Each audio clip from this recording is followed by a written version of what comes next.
Hello and welcome to the 5-Minute University topic on giving effective feedback to students, residents, and peers. This presentation is brought to you by Sina Haynes from the University of Mississippi. Feedback is an ongoing process, a formative one, that conveys non-judgmental information that helps the learner build on a foundation of skills and behaviors. Effective feedback helps the learner assess their performance in order to identify areas for retention and areas to improve. Giving formative feedback can be a useful teaching tool. Some suggested reflective questions to guide the feedback process can include: what went well during the learning process? And what are some areas for improvement? So how do we give effective feedback? A neutral and private setting to deliver feedback is ideal. Dedicated time can help establish rapport between the deliverer and the recipient. It's an easy process with 6 key attributes.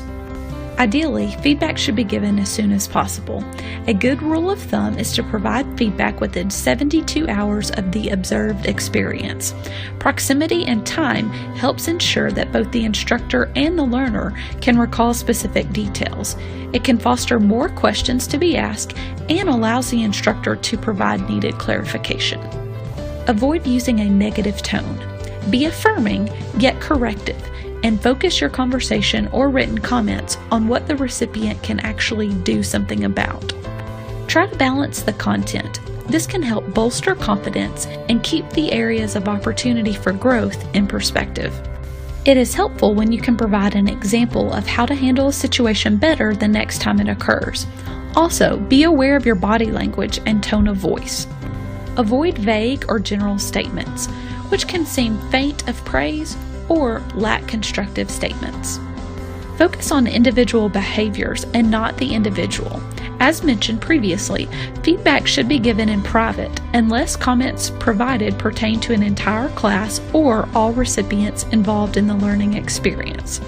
Diversity among personality types and communication styles can pose a challenge in providing effective feedback.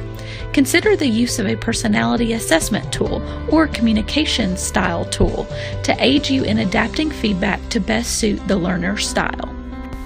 Reflect personal observations and not reporting from others. This can lead to triangulation and incorrect assumptions. Lastly, follow up and create an action plan. This is the time to establish a set of agreed upon goals in the form of an action plan to reassess the areas needing correcting.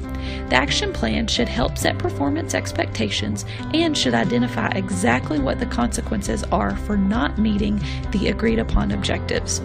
Self-reflection is also considered an essential component of the feedback process.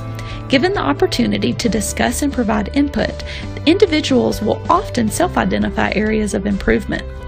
The recipient should be encouraged to provide verbal and/or written self-reflection of the experience to be shared with the evaluator. Self-reflection helps to gauge where they are confident and where they are more critical regarding their performance. It will aid you in establishing goals and an action plan for improvement. Here are some final tips to consider when giving effective feedback. Start by asking the recipient how they prefer to receive feedback and what they have taken from previous feedback shared on prior learning experiences. Try and apply 2 central themes when giving effective feedback: what worked well and what can be improved.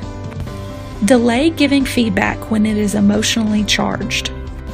Think about the right form of feedback given the experience and activities: individual versus group, written or coded comments, rubrics, and charts. Adopt a feedback model or checklist to help recall the key attributes discussed today. Keep the number of measurable tasks and activities reasonable so that you can provide the detailed response needed to benefit the recipient. Having too many can lead to use of general and vague statements and difficulties keeping the other key attributes we have covered today. Delivering feedback can be a complex process, but it is critical to learner success. The most effective means for skills development is practice, and formative feedback can help guide that process. This concludes our time for 5-Minute University. After completing a short survey on the next page, you can access the handout full of great resources to get you started with feedback in your classroom.